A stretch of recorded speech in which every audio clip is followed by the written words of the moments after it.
हाय, आज तो मेकअप करके मैं कितनी सुंदर लग रही हूँ। जाती हूँ जंगल में, जाकर पक्षियों को अपनी सुंदरता दिखाती हूँ। गीत गाते हुए गोरी कवि नदी की तरफ मिठू तोते के पास चली जाती है। मिठू तोते, देखो मुझे, आज मैं मेकअप करके कितनी सुंदर लग रही हूँ। आज तो मैं जंगल की सबसे सुंदर पक्षी लग रही हूँ। मेकअप? मुझे तो तुम्हारे मुँह पे कोई मेकअप नजर नहीं आ रहा। जैसे तुम पहले काली थी वैसे ही अब काली हो। रही बात सुंदरता की, तो सब जानते हैं जंगल में सबसे सुंदर तो रानू चिड़िया है। मोटी चोंच वाले, तुम तो कभी मेरी सुंदरता की तारीफ न करना, तुम तो वैसे ही मेरी सुंदरता से जलते हो। मिट्ठू तोते से झगड़ा करके गोरी कवि वहाँ से उड़ती है और दूर जाकर एक पेड़ पर बैठ जाती है। रानू चिड़िया से भी ज्यादा सुंदर दिखने के लिए मुझे कुछ न कुछ तो करना ही होगा। मुझे गुफा में जाना होगा, तांत्रिक कवि के पास। हाँ, वही मेरी समस्या का कोई उपाय बता सकती है। ऐसा कहते हुए गोरी कवि गुफा की तरफ चली जाती है। जादूगर कवि, मैं उस रानू चिड़िया से ज्यादा सुंदर दिखना चाहती हूँ। मेरा दिल करता है जंगल में हर कोई मेरी तारीफें करे। मुझे कोई ऐसा उपाय बताएं कि मैं रानू चिड़िया से ज्यादा सुंदर हो जाऊँ। मेरे पास एक जादुई आईना है। जब तक ये जादुई आईना तुम्हें सुंदर नहीं कह देता, तुम रानू चिड़िया से ज्यादा सुंदर नहीं हो सकती। और ये जादुई आईना तुम्हें सुंदर तभी कहेगा जब तुम रानू चिड़िया को मार दोगी। सुंदर दिखने के लिए मैं कुछ भी कर सकती हूँ। मैं उस रानू चिड़िया को मार दूंगी। आप मुझे ये जादुई आईना दे दीजिए। फिर गोरी कवि बूढ़ी कवि से वो जादुई आईना लेकर अपने घर चली जाती है। जादुई आईने, जल्दी से बता, जंगल में सबसे सुंदर कौन है? जंगल में सबसे सुंदर रानू चिड़िया है। अच्छा, तो फिर मरना होगा उस रानू चिड़िया को। उसे तो मैं अभी ठिकाने लगा कर आती हूँ। गोरी गुस्से में उड़ती हुई रानू चिड़िया के पास चली जाती है। रानू चिड़िया बागीचे में बैठी हुई थी। रानू चिड़िया, मेरे पास एक बहुत बुरी खबर है। हमारा दोस्त है ना बंटी कबूतर, वो पुराने कुएं में गिर गया है। मैं वहाँ से गुजरी तो वो तुम्हें आवाजें दे रहा था, रानू चिड़िया कृपया मेरी मदद करो, रानू चिड़िया कृपया मेरी मदद करो। अब चलो मेरे साथ, जाकर उसे कुएं से बाहर निकालते हैं। गोरी बहन रुको, मैं घर से रस्सी तो ले आऊं। रस्सी के बिना हम बंटी कबूतर को कुएं से कैसे बाहर निकालेंगे? रानू चिड़िया, रस्सी तो मैं कुएं के पास रह कर आई हूँ। मैं अकेले तो बंटी कबूतर को बाहर नहीं निकाल सकती, तुम बस मेरे साथ चलो। ऐसे झूठ बोलकर गोरी कवि रानू चिड़िया को अपने साथ पुराने कुएं की तरफ ले जाती है। गोरी बहन, रस्सी कहाँ है? चिड़िया, रस्सी तो मैंने कुएं में लटका दी है। जाओ तुम कुएं पर बैठो, मैं अभी पीछे से रस्सी पकड़कर खींचती हूँ। रानू चिड़िया जैसे ही कुएं के ऊपर रस्सी खींचने के लिए बैठती है तो गोरी कवि उसे पीछे से धक्का देकर कुएं के अंदर फेंक देती है। मेरा काम तो हो गया, अब जादुई आईना सबसे सुंदर मुझे ही बोलेगा। हाय, मुझे किसी ने देखा तो नहीं? जल्दी से घर जाती हूँ और जादुई आईने से पूछती हूँ कि अब जंगल में सबसे सुंदर कौन है। गोरी कवि, ये क्या मजाक है? प्लीज मुझे इस कुएं से बाहर निकालो, मुझे बहुत डर लग रहा है। कोई है? कृपया कोई मेरी मदद करो। जादुई आईने, अब बताओ कि जंगल में सबसे सुंदर कौन है? जब तक रानू चिड़िया जिंदा है, जंगल में सबसे सुंदर रानू चिड़िया है। इसका मतलब वो छोटी मनहूस चिड़िया अभी तक जिंदा है। उसे तो कैसे भी करके मारना ही होगा। निकालती हूँ कोई उपाय उसे मारने का। और दुष्ट कवि, आज तो मेरी जान ही लेने वाली थी। आज तो मेरी जान बच गई, लेकिन मैं दोबारा कभी भी इस दुष्ट कवि की बातों में नहीं आऊंगी। मैं घी और शक्कर वाले मीठे चावल पकाती हूँ और उन मीठे चावलों में मैं जहर मिला दूंगी और फिर देकर आऊंगी वो चावल रानू चिड़िया को। जब रानू चिड़िया वो जहर वाले चावल खाएगी तो खुद ही मर जाएगी। फिर बनूंगी मैं जंगल की सबसे सुंदर कवि। फिर गोरी कवि अपनी रसोई में जाकर मीठे चावल बनाने लगती है। दूसरी तरफ रानू चिड़िया भी अपने घर वापस आ जाती है। अपने घोंसले में लेटकर रानू चिड़िया सूख के सांस लेती है। मीठे चावल पकाकर गोरी कवि उनमें जहर मिला देती है। जहर वाले चावल लेकर गोरी कवि रानू चिड़िया के घर जाती है। रानू चिड़िया, ये लो मीठे चावल। मेरा आज मीठे चावल खाने को बहुत मन कर रहा था। मैंने जैसे ही बनाए तो मैंने सोचा पहले मैं अपनी चिड़िया बहन को देकर आती हूँ, फिर मैं खुद खाऊंगी। ये लो, बहुत मजे के हैं, खा के तो देखो। मुझे नहीं खाने तुम्हारे मीठे चावल। कल तो तुमने मुझे कुएं में फेंक दिया था ताकि मैं मर जाऊं। चिड़िया मेरी बहन, तुम तो गुस्सा ही कर गई हो। वो तो मैंने मजाक किया था। तुम्हें तो पता है ना मुझे मजाक करना कितना पसंद है। लो अब चावल खा लो, छोड़ो कल वाली बात को। गौरी, अभी मुझे भूख नहीं है, मैं ये चावल थोड़ी देर तक खा लूंगी। तुम्हारे आने से पहले ही मैंने दाना खाया है। अच्छा ठीक है, मैं अब चलती हूँ, लेकिन हाँ बहुत मजे के चावल हैं। याद से खा लेना इनको। चिड़िया को चावल देकर गौरी कवि अपने घर वापस चली जाती है। देखने में तो ये चावल बहुत मजेदार लग रहे हैं। मैं पहले नदी से पानी पी आऊं, फिर वापस आकर ये चावल खाती हूँ। फिर चिड़िया नदी से पानी पीने चली जाती है। जादुइया ने जल्दी से बताओ, अब जंगल में सबसे सुंदर कौन है? गौरी कवि, तुम्हें क्या कम सुनाई देता है? मैंने कितनी बार कहा है, जब तक रानू चिड़िया जिंदा है जंगल में सबसे सुंदर रानू चिड़िया है। इसका मतलब जहर वाले चावल खाने के बावजूद भी वो चिड़िया अभी तक जिंदा है। बहुत ढीठ है वैसे वो छोटी चिड़िया।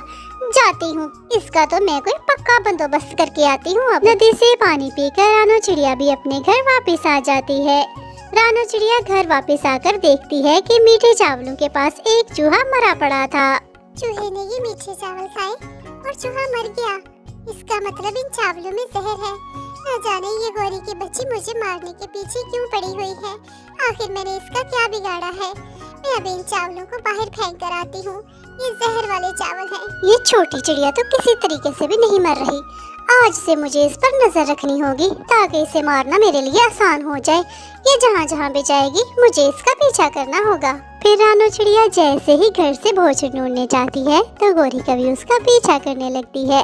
रानू चिड़िया गेहूं के खेत में जाकर गेहूं खाने लगती है। दाना तो मैंने खा लिया है, अब जाकर पेड़ से मीठे मीठे सेब खाती हूँ। ऐसा कहते हुए रानू चिड़िया वहाँ से उड़ती है और सीधा जाकर सेब के पेड़ पर बैठ जाती है।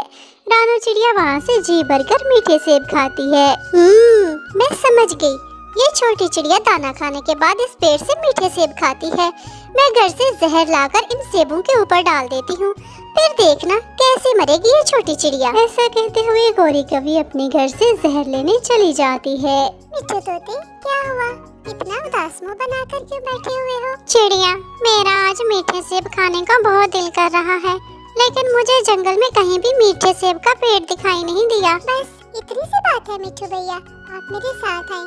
मैं एक मीठे सेब के पेड़ को जानती हूँ, आप मेरे साथ चलें और वहाँ से जी भरकर मीठे सेब खाएं। दूसरी तरफ गौरी कवि पेड़ पर लगे सभी सेब के ऊपर जहर डाल देती है। हा हा हा, ला ला ला।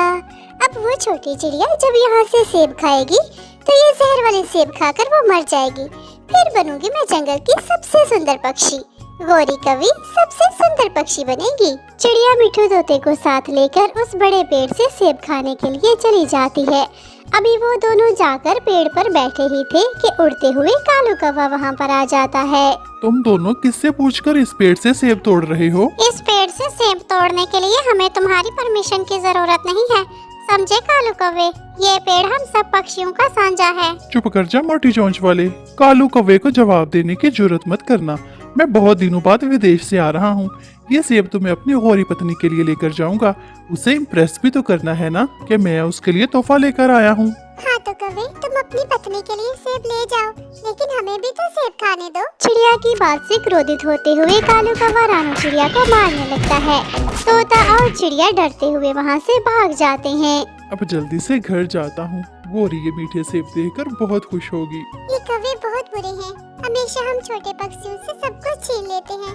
तोते भैया, आप फिक्र न करो, हम जंगल में मीठे सेब का कोई और पेड़ खोज लेंगे। मैं तो बहुत डर गया था चिड़िया, वो कालू ने जैसे तुम पर झपट्टा मारा, मुझे लगा कि वो तो तुम्हें मारकर ही दम लेगा, लेकिन उससे जान बच गई हमारी। कालू कौवा मीठे सेब लेकर तेजी से उड़ते हुए अपने घर की तरफ चला जाता है। गौरी, टन टना, सरप्राइज! देखो, मैं विदेश से तुम्हारे लिए मीठे सेब लेकर आया हूँ। हाँ कालू जी, मैंने भी सुना है कि विदेश के सेब बहुत मीठे होते हैं। ऐसा कहते हुए गौरी कभी वो सेब खाने लगती है। जैसे ही गौरी वो सेब खाती है तो गौरी अपने घोंसले में गिरकर मर जाती है। गौरी, गौरी, ये तुम्हें क्या हो गया? मेरी पत्नी, मैं तो इतने प्यार से तुम्हारे लिए मीठे सेब लेकर आया था, लेकिन तुम तो मर गई। हाय, अब मैं क्या करूँगा? पक्षियों, मैं तो लुट गया, मैं तो बर्बाद हो गया। मेरी इतनी अच्छी चोरियां करने वाली पत्नी। गौरी कवि ने जो खड्डा रानू चिड़िया के लिए खोदा था उसमें गिरकर वो खुद ही मर जाती है। दोस्तों, इस कहानी से हमें सीख मिलती है कि हमें कभी भी दूसरों का बुरा नहीं सोचना चाहिए। तेज बारिश में उड़ते हुए मीना चिड़िया अपने बच्चों के लिए मीठे फल लेने गुफा के पास जाती है। गुफा के पास मीठे फल का एक बहुत बड़ा पेड़ था, लेकिन उस गुफा में एक चील रहती थी जो उड़ तो नहीं सकती थी, लेकिन जो भी पक्षी पेड़ से मीठे फल खाने आता वो उन्हें पकड़कर अपना शिकार बना लेती। कालू जी, मेरा तो आज मीठा फल खाने का बहुत मन कर रहा है। गौरी, तुम जानती तो हो मीठे फल का पेड़ गुफा के बाहर है और गुफा में कितनी जालिम चील रहती है। अब तुम खुद ही सोच लो, मीठा फल खाते खाते अपनी जान गंवा बैठोगी। कालू जी, मेरा नाम गौरी कवि है, ऐसे कैसे अपनी जान से हाथ गंवा बैठूंगी मैं तो उस चील से डील करूंगी, डील। गौरी, मैं कुछ समझा नहीं, भला तुम उस जालिम चील से डील कैसे करोगी? वो चील कितनी ताकतवर है और तुमसे कितनी बड़ी भी। कालू के बच्चे, तुम्हारी समझ से ये सब कुछ बाहर है, तुम मेरी तरह चतुर नहीं हो। मैं जा रही हूँ चील के पास डील करने के लिए। ऐसा कहते हुए गौरी कवि गुफा की तरफ चली जाती है। जालिम चील अपनी गुफा में भूखी प्यासी बैठी हुई थी। वो गुफा के बाहर किसी पक्षी का इंतजार कर रही थी कि कब कोई पक्षी आए और वो उसका शिकार करके उसको खा जाए। अरे वाह गौरी कवि, तुम यहाँ? मैंने तो सुना था कि तुम बहुत चतुर गौरी कवि हो, लेकिन देखो तुम तो मेरा शिकार बनने के लिए खुद ही गुफा के बाहर आ गई। हाँ बड़ी चील, तुमने बिल्कुल सही सुना, मैं वाकई बहुत चतुर कवि हूँ, इसीलिए तो मैं तुमसे आज एक डील करने के लिए आई हूँ। तुम मुझसे डील करोगी? मैं अभी तुम्हें पकड़कर अपना शिकार बनाकर खा जाऊंगी और देखो तुम मुझसे डील करने के सपने देख रही हो। बड़ी चील, डील में भी तो तुम्हारा ही फायदा है, उड़ तो तुम सकती नहीं, यहाँ आए शिकार पर ही तुम्हें गुजारा करना पड़ता है। मेरे पास डील ये है कि मैं तुम्हें खाने के लिए मांस ला कर दूंगी और तुम मुझे इस पेड़ से मीठे मीठे फल खाने के लिए दे देना करना। बताओ अब इसमें किसका फायदा हुआ? ज्यादा फायदा तो तुम्हारा ही है ना? हाँ, ये डील तो मेरे फायदे की ही है, लेकिन याद रखो गौरी कवि, जब तक तुम मेरे पास शिकार लेकर नहीं आओगी मैं भी तुम्हें इस पेड़ से मीठे फल तोड़ने नहीं दूंगी। चील की बात सुनकर गौरी कवि चील के लिए जंगल से शिकार तलाश करने निकल जाती है। दूर बैठे हुए उसे एक टुनटुनी चिड़िया दिखाई देती है। क्या बात है टुनटुनी चिड़िया, तुम काफी उदास दिखाई दे रही हो। टुन्नी बहन, मेरी बेटी की तबीयत ठीक नहीं, उसे 2 दिन से बुखार है और ये खाने के लिए मीठा फल मांग रही है। अब तुम ही बताओ मैं मीठा फल कहाँ से लेकर आऊँ? हाँ, तो इसमें क्या बुरी बात है? तुम्हारी बेटी को 2 दिन से बुखार है, जाओ गुफा के बाहर जो मीठे फल का पेड़ है इसे वहाँ से मीठा फल ला कर दो, नहीं तो मैं तुम्हारे साथ चलती हूँ। नहीं गौरी कवि, मैं उस पेड़ से मीठे फल लेने नहीं जाऊंगी, उस गुफा में तो बहुत खतरनाक चील है, वहाँ जो भी मीठे फल लेने जाता है वो उसे अपना शिकार बना लेती है। टुनटुनी चिड़िया मेरी बहन, मेरे होते हुए तुम क्यों टेंशन ले रही हो? रही बात उस चील की, वो तो मेरी बहुत अच्छी सहेली है, जब तुम मेरे साथ फल लेने जाओगी ना तो वो तुम्हें कुछ भी नहीं कहेगी। चलो तुम मेरे साथ। गौरी बहन देख लो, कहीं मरवा ना देना मुझे उस बड़े चील से। तुम तो मेरी छोटी बहन हो, मेरे होते हुए तुम क्यों डर रही हो? चलो मेरे साथ। ऐसे झूठ बोलकर गौरी कवि टुनटुनी चिड़िया को अपने साथ गुफा के बाहर ले जाती है। टुनटुनी चिड़िया, पहले तुम खुद पेट भरकर मीठे फल खा लो, बाद में अपनी बेटी के लिए तोड़ देना। मैं जरा गुफा के अंदर अपनी सहेली चील से मिल लूं। बड़ी चील, मैं बाहर एक शिकार लेकर आई हूँ, बहुत ही सुंदर टुनटुनी चिड़िया है, जाओ जल्दी से जाकर उसे अपना भोजन बना लो। अच्छा गौरी कवि, पहले मैं अपना शिकार खा लूं, फिर तुम पेट भरकर मीठे फल खा लेना। दूसरी तरफ बेचारी टुनटुनी चिड़िया जैसे ही मीठे फल खाने लगती है तो वो बड़ी चील गुफा से बाहर आकर उस पर हमला कर देती है और वो उसे खा जाती है। उस टुनटुनी चिड़िया का मांस तो सच में बहुत लजीज था। जाओ अब तुम पेट भरकर मीठे फल खाओ और कल मेरे लिए फिर कोई बढ़िया सा शिकार ढूंढ कर लाना। गौरी कवि उस पेड़ से बहुत सारे मीठे फल खाती है। अब हर दिन गौरी कवि को यही काम था, वो हर समय किसी न किसी को बेवकूफ बनाने में ही लगी रहती। वो किसी न किसी पक्षी को अपनी बातों में लगाकर उस गुफा के बाहर ले जाती और उसे उस बड़ी चील का शिकार बना देती। एक दिन गौरी कवि की नजर एक बूढ़ी चिड़िया पर पड़ती है जो अपने घोंसले के पास बहुत उदास होकर बैठी हुई थी। गौरी कवि उड़ते हुए उस चिड़िया के पास पहुंच जाती है। बूढ़ी माँ जी, क्या हुआ, आप इतनी उदास क्यों हैं? अरे बेटी, मेरा घोंसला खराब हो गया है, मैं बूढ़ी चिड़िया हूँ, मेरे पंखों में इतनी जान नहीं कि मैं अपना घोंसला ठीक कर सकूं। माँ जी आप परेशान ना हो, मैं आपका घोंसला भी ठीक कर देती हूँ, आप मेरी माँ की जगह हैं। ऐसा कहते हुए गौरी कवि उस बूढ़ी माँ जी के घोंसले को जल्दी जल्दी मरम्मत कर देती है, जिसे देख वो बूढ़ी चिड़िया बहुत खुश होती है। अरे वाह, मैंने तो सुना था कौवे बहुत बुरे होते हैं, लेकिन बिटिया तुम तो बहुत अच्छी कवि हो, तुमने मेरा घोंसला मरम्मत कर दिया। हाँ माँ जी, मैं बहुत अच्छी कवि हूँ। चलिए आई अब मेरे साथ, मैं आपको मीठे फल खिला कर लाती हूँ। अरे बेटी, आजकल किसी पर एतबार करने का कोई जमाना तो नहीं, लेकिन तुम मुझे बहुत अच्छी कवि लग रही हो, इसलिए मैं तुम्हारे साथ चली जाती हूँ। इस तरह धोखे से गौरी कवि उस बूढ़ी चिड़िया को अपने साथ गुफा की तरफ ले जाती है। आज भी मैं एक चिड़िया लेकर आई हूँ, जाओ जल्दी से जाकर उसे अपना भोजन बनाओ, फिर मुझे भी मीठे फल खाने हैं। हाय मैं मर गई। चील चील मुझे मत खाओ। गौरी कवि तुमने ये मेरे साथ क्या किया? सुन बूढ़ी, तुझे खाकर मैं अपना पेट भरूंगी। नहीं, प्लीज मुझे मत मारो। निकल ले बुढ़िया, निकल ले। आंखों से तुझे दिखता नहीं, मुंह में तेरे दांत नहीं, और तुझे और जिंदगी जीने की पड़ी है। निकल ले अब तो। फिर देखते ही वो बड़ी चील उस बूढ़ी चिड़िया पर हमला करके उसे खा जाती है। कवि मेरी सहेली, वैसे तो तुम हर रोज मेरे लिए शिकार लेकर आती हो, लेकिन कल कुछ खास दिन है। मेरी बहन आ रही है मुझसे मिलने, उसे कबूतर का मांस बहुत पसंद है, तो तुम कोशिश करना कि कल तुम या तो कोई प्यारी सी चिड़िया या फिर कबूतर लेकर आना। अच्छा सहेली, इसमें क्या मुश्किल है, मैं कल किसी कबूतर को बेवकूफ बना कर ले आऊंगी, तुम उसका शिकार कर लेना। हो गया निहान मोजा, मेरे वैसे कितने मजे लगे हुए हैं, रोज मुझे खाने के लिए मीठा फल मिलता है। हाय वो मुझे लगता है रानू चिड़िया आ रही है मेरी तरफ, या वो गंदी आंखों वाला कबूतर। देखती हूँ कौन है, अब इनमें से किसी एक को बेवकूफ बनाकर चील के पास ले जाना होगा। ऐसे कहते हुए गौरी कवि बंटी कबूतर के पास चली जाती है। हाय रोज मीठे फल, मैं तो मीठे फल खा खा कर तंग आ गई हूँ। गौरी, हमें तो खाने के लिए जंगल से सूखा दाना भी नहीं मिलता, तुम्हें मीठे फल कहाँ से मिल जाती हैं? बंटी कबूतर है मेरे सुंदर भाई, तुम्हें तो पता है ना गुफा के पास कितना बड़ा मीठे फल का पेड़ है। वो मेरी दोस्त चील का पेड़ है, तो वो रोज मुझे खाने के लिए बहुत सारे मीठे फल देती है। अगर तुम्हें भी खाने हो तो चलो मेरे साथ। गौरी कवि, वो चील तो बहुत खतरनाक है, मैंने सुना है जो पक्षी भी वहाँ जाता है वो उसका शिकार कर लेती है। देख लो कहीं मरवा ही ना देना मुझे। गौरी कवि और कबूतर बातें कर ही रहे थे कि वहाँ पर रानू चिड़िया भी आ जाती है।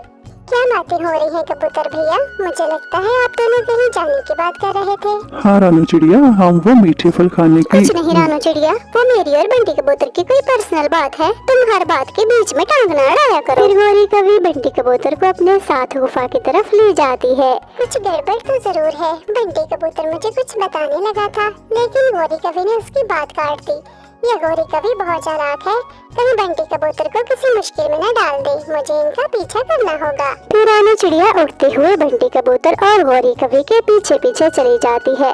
वो गुफा के बाहर चील को देखती है जो कबूतर को पकड़ने वाली थी। तभी रानू चिड़िया ऊंची ऊंची शोर मचाने लगती है। रानू चिड़िया का शोर सुनकर कबूतर फुर करके वहाँ से उड़ जाता है। गौरी कवि, वो कबूतर तो फुर करके उड़ गया। हाँ लेकिन मैं तो उसे यहाँ तक लेकर आई थी ना, और ये क्या, आपने बाहर जाने का रास्ता ये बड़े पत्थर लगाकर बंद क्यों कर दिया है? रास्ता इसलिए बंद किया है ताकि तुम बाहर न जा सको। मैंने बताया था ना आज मेरी बहन आने वाली है। कबूतर नहीं तो क्या हुआ, आज तुमसे ही काम चला लेते हैं। चील सहेली, ये क्या कह रही हो तुम, प्लीज मुझे मत खाना। लेकिन चील गौरी कवि की एक भी बात नहीं सुनती, वो उसे अपना शिकार बनाकर खा जाती है, और इस तरह से गौरी कवि को उसके किए की सजा मिल जाती है। रानू चिड़िया, तुम्हारी वजह से आज मेरी जान बच गई। कबूतर भैया, मुझे गौरी कवि की बातों से शक हुआ था कि कुछ तो गड़बड़ है, इसलिए मैं आपका पीछा करती हुई उस गुफा तक पहुंच गई, और सही समय पर मैंने चील को देख लिया। लेकिन कबूतर भैया, आइंदा कभी भी आप इन कौवों की बातों में मत आना, ये कौवे बहुत ही चालाक होते हैं। लेकिन देखिए, गौरी कवि जो खड्डा दूसरों के लिए खोती थी, उसमें गिरकर आखिरकार उसकी अपनी ही जान चली गई। इसलिए तो कहते हैं हमें कभी भी दूसरों का बुरा नहीं सोचना चाहिए। तो दोस्तों, कैसी लगी आपको आज की कहानी, कृपया कमेंट करके जरूर बताएं। आपके कमेंट और लाइक हमारी हौसले को बढ़ाते हैं। प्यारे दोस्तों, इस वीडियो को लाइक करें, अपने दोस्तों के साथ शेयर करें, और चैनल को सब्सक्राइब करना तो बिल्कुल भी नहीं भूलना। तो मिलते हैं अगली वीडियो में, तब तक के लिए बाय बाय।